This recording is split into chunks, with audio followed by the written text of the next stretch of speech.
Hi, എന്തൊക്കെയുണ്ട്? ഞാനിത് പരിചയപ്പെടുത്താൻ പോകുന്നത് അൽനുഐം എന്ന ബ്രാൻഡിന്റെ ബ്ലാക്ക് ഡേ ഓർക്കിഡ് എന്ന് പറഞ്ഞിട്ടുള്ള ഒരു അത്തറിനെ കുറിച്ചാണ്. ഓൾറെഡി ഞാൻ ഇൻസ്റ്റയിൽ ഇതിന്റെ ഒരു വീഡിയോ ഇട്ടിട്ടുണ്ട്. ഇതിന്റെ നോട്ട് വരുന്നത് ചോക്കോ മസ്കി വിത്ത് സ്വീറ്റ്നെസ്, ചെറിയ ഊഡി ഫ്രാഗ്രൻസിലൊക്കെ വരുന്ന ഇച്ചിരി സ്ട്രെങ്ത് ആയിട്ടുള്ള ഒരു ഫ്രാഗ്രൻസ് ആണ് അൽനുഐമിന്റെ ബ്ലാക്ക് ഡേ ഓർക്കിഡ്. ഒട്ടുമിക്ക ആളുകൾക്ക് ഈ ഫ്രാഗ്രൻസ് ഇഷ്ടമാവും. 12 മണിക്കൂറിന് മുകളിൽ നല്ലപോലെ ലോഞ്ചിവിറ്റി കിട്ടുന്ന, ഒരു 3 ഹവേഴ്സിന്റെ മുകളിൽ നല്ലപോലെ പ്രൊജക്ഷൻ കിട്ടുന്ന ഒരു അടിപൊളിയായിട്ടുള്ള ഒരു അത്തറാണ് അൽനുഐമിന്റെ ബ്ലാക്ക് ഡേ ഓർക്കിഡ്. 9.9 ml ആണ് ഇതിന്റെ ക്വാണ്ടിറ്റി വരുന്നത്. ഞാൻ ഈ വീഡിയോ ഇന്നിടാനുള്ള പ്രധാനപ്പെട്ട കാരണം, ഈ ഒരു ഓയിലും ആദിൽ ഖാദിറിന്റെ ഷനായ, ഈ 2 ഓയിലും തമ്മിൽ നല്ലപോലെ മാച്ച് തോന്നിക്കുന്ന ഓയിലാണ്.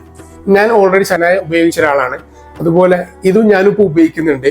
അപ്പൊ 2 ഓയിൽ ഏകദേശം ഒരു 95% സെയിം സ്മെല്ലിനാണ്. ഒരു ബഡ്ജറ്റ് ഫ്രണ്ട്ലി കാറ്റഗറിയിലൊക്കെ അത്തേഴ്സ് നോക്കുന്ന ആളുകൾക്ക് ബെറ്റർ ഓപ്ഷൻ ആയിട്ടുള്ള ഒരു ഓയിലാണ് അൽനുഐമിന്റെ ബ്ലാക്ക് ഡേ ഓർക്കിഡ്. ഏകദേശം ഒരു 9.9 ml പ്രൈസ് വരുന്നത് ഓൺലി 250 ആ ഒരു കാറ്റഗറിയിലാണ്.